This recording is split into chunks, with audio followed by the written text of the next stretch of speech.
Hey guys, I promised to show you an Adobe Encore training with these menus that make making a DVD or Blu-ray so easy.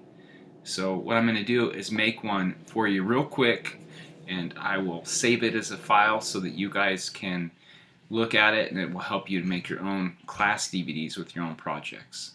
So I'm going to make a DVD of some videos that I want to have that I have saved here, that I want to get off my hard drive and just make a DVD.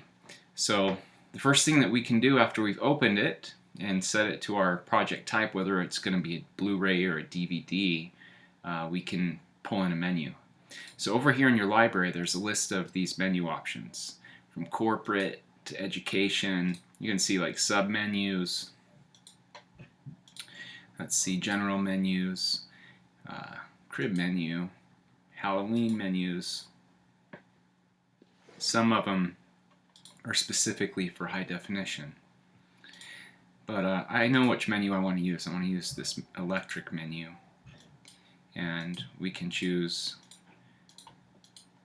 sub-menus if we need it, but I'm going to take this main electric menu and I'm going to pull it in here to my assets. And before I go and mess with this, I'm going to actually bring the video in that I want. So I actually have the video that I want set up in my Finder, so I'm going to just drag that in here from the Finder, and once I have it in from the Finder, I need to highlight it and go and click on the timeline. Remember, all the videos always have to have a timeline. So now that we have it down in our timeline, we can make the chapter markers. So what we do to do that is grab our timeline indicator, and we can pull that to a place that we want it. This looks like a good natural place when it goes into a close. And then you can click on this add chapter. So I like mine to be kind of like fairly spaced, but you might want to just find like key moments or key scenes. That's a good way to do it.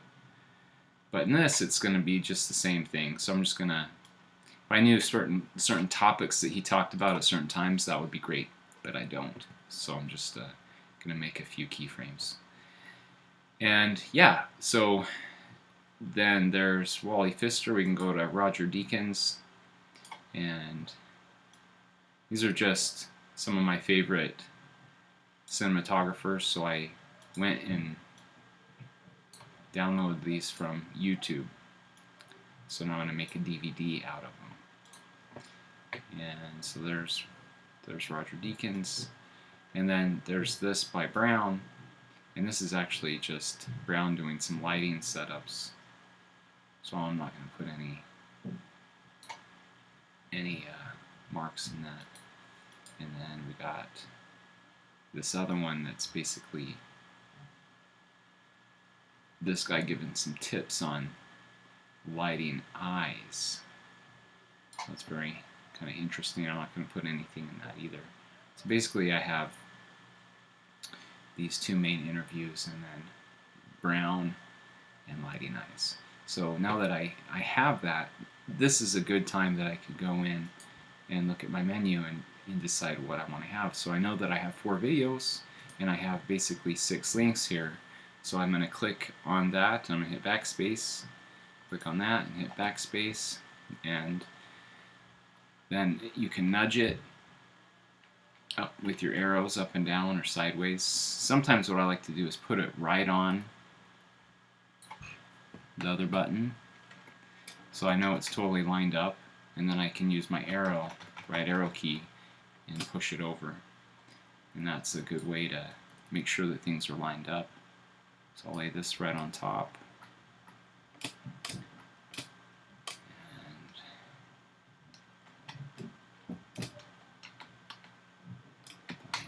That up. So now that they're lined up, what you can do is link them. So one of the easiest ways to link them is to go into the flowchart and this will show you the flow of the DVD. So here's our project. Let's name it. We'll name this the cinematography project. And this is basically some helpful videos for my cinematography students that I can show them these awesome cinematographers and these basic lighting concepts. So it's a great DVD, and you can make DVDs for anything that you need. It's not just things that you go and shoot, but maybe it's information you need to remember, or videos that you just want to collect, that you want to watch on your TV. So there's tons of different applications of why you would make a DVD or a Blu-ray disc. So the first thing we need to do is link this menu with this actual DVD. So you can see the pick whip that's right there. So we grab the pick whip and we actually drag it down into that menu, and it will select the menu. You can see that basically the menu buttons are all available.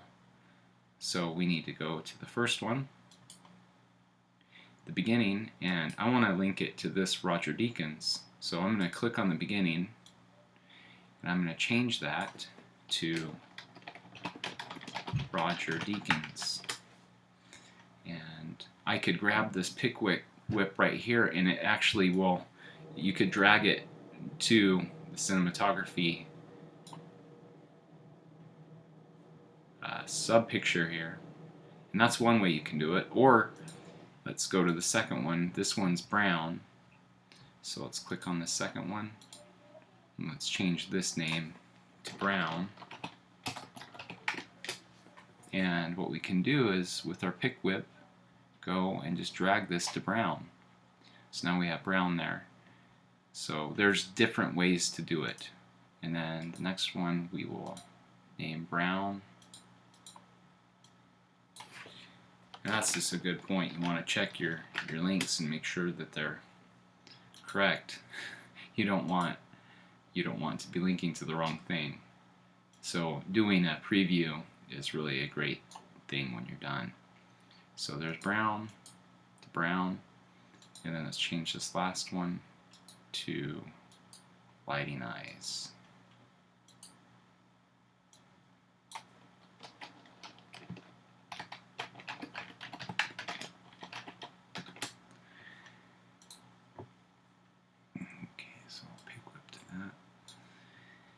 So great, now you have the basic flow of your DVD, but there's a couple things that we need to update. We have the name of this, and we have this menu, so we're fine there. But there's one thing, is that our videos and action are not set. We set this to link to it, but when it's done, it's just going to go to a black blank screen. So let's go to the first one, and we want its end action to go to brown. So I just drag that pick whip to it, and if we go look at it this way, just click on this, we can go to the menu and we can go to brown. And here we can see that there's actually a problem with one of the name settings because we have two browns. So we need to actually update that here. So now that's updated. So we'll go to this and set its end action, and we want it to go down to brown. So we can drag that to brown, and then we go down to brown. We want brown to go to lighting eyes.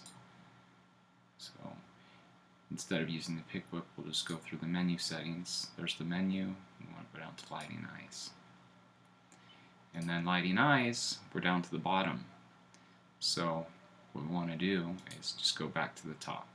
Just loop it back around. One of the things that we didn't really cover is changing the look of this. This is the same layout as in Photoshop. We can go into Photoshop and delete this. Then we could bring our video in, and then we could go into, so let's go back to that menu. Then we could just drag this video, pick whip to any video that we wanted or any audio we wanted. I have this photo snap, so what I could do is bring this photo snap file in, which is kind of fitting since this is cinematography. I could click on this menu and I could go to audio and I could drag it to the photo snap. So that would give you an example of basically how audio would play. So let's go back to this menu, and we can right click on it and edit the menu in Photoshop. So once you're in Photoshop, you can see this layer here, Electric Playground, and we're going to change that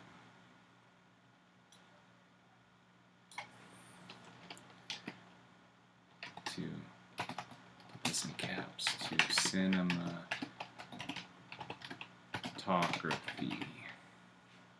So that's a much more fitting name. Again, if I wanted to put some video behind this and be more fancy, I could create like a 30-second loop video of cool segments from my project. Then I could go down here and I could delete this. So I'd click on this layer and hit delete, and then I would have a blank background with all of this on there, and then I could go and pull my pick whip in the settings on when I'm clicked on this menu, and I could pull my pick whip to the video and to that sound, and then I could have basically a motion menu, which is really cool. It's more sophisticated.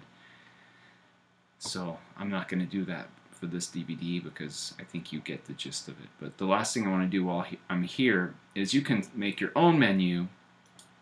You can basically dissect the menu from Encore, and you can see that basically they have a highlight, which is a line, a red line, and you can see the actual text. So you could change that in here as well, and I'll give you a handout that goes in more depth of this coding. You have to have these specific codings here. You can see in parentheses plus. That means that this is a button. And if you don't have it registered this way and set up this way with like this parentheses equals 1, highlight tells Encore that this is a highlight. So it has to be set up very specifically and coded this way so that it will work. I find that to be a real pain if you're doing it from scratch. It's better to take this menu in, and then you can come and make changes and do what you want with it. So with that said, let's save what we changed. It's going to keep this template intact because this is a system template. If we come back here, we're going to see it update. So that's great. That's what we want. So let's go here and we'll go into File, Preview.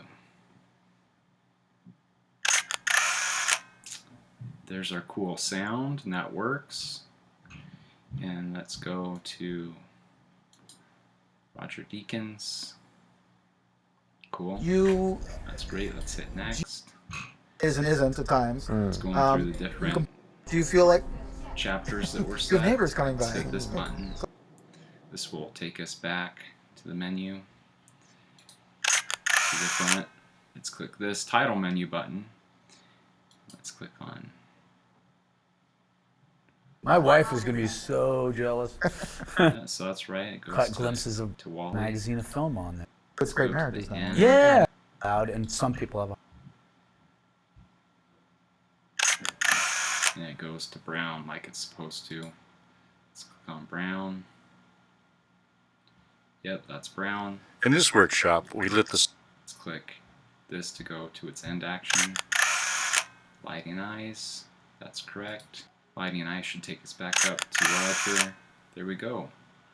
So there's our DVD. It seems like it's working great. And that thing's just going to keep looping. So that audio snap is going to loop forever. So I'm actually just let it go twice. And that way it's not going to, if you have it on your TV, it's not going to go perpetually forever and drive you crazy. You don't want someone at your house going crazy with DVD that you made. Maybe you do. So that choice is up to you. I'll leave that in your decision list of things to do. But now that we're done, we can go up to File, and we can go to Build. There's also a Build button right here, and you can go to that. It's much faster, but either way. So right now it's set to Flash. You can switch that to DVD or Blu-ray, whatever your project is. Flash, you can build in some settings and some different dynamic links like to websites, which is super cool. Jump to a web page, a hyperlink. Let's hit check project, and it will check all these to make sure we don't have any orphaned links that are buttons that are set up but aren't going to go anywhere. And that wouldn't be good. It would cause your DVD to possibly break. Not break your DVD player, but will just stop and go to black. You don't want that. So we're good. It found nothing. It says no items found. So we successfully made a properly working DVD. Let's switch this to DVD. It says that we've used 4.7 gigs, that 1.79 will be free, so we've pretty much filled that bad boy up. We can output this to a folder to burn it later, or we can go ahead and click on a disk. So I'm going to click a disk.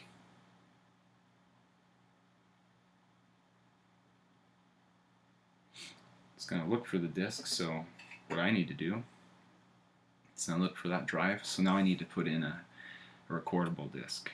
So I'm going to take this. I always take the second one off the pile, make sure it's not dusty.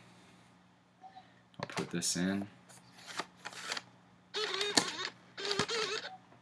So it's selected this recorder.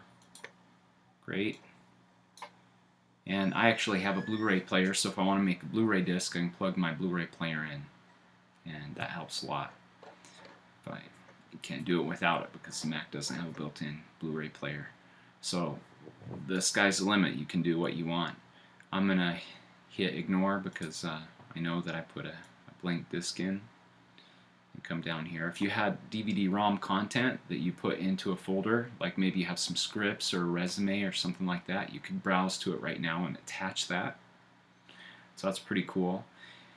We're going to make an automatic DVD. It's going to choose where that layer break is, and we're not going to select a two-sided because we don't have that kind of a drive to burn that specific drive.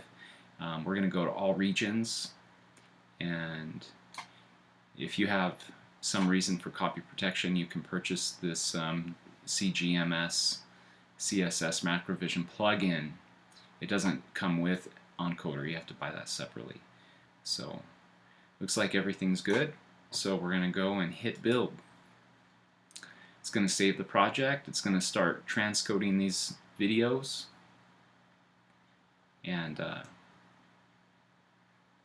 we'll come back when this build process is finished.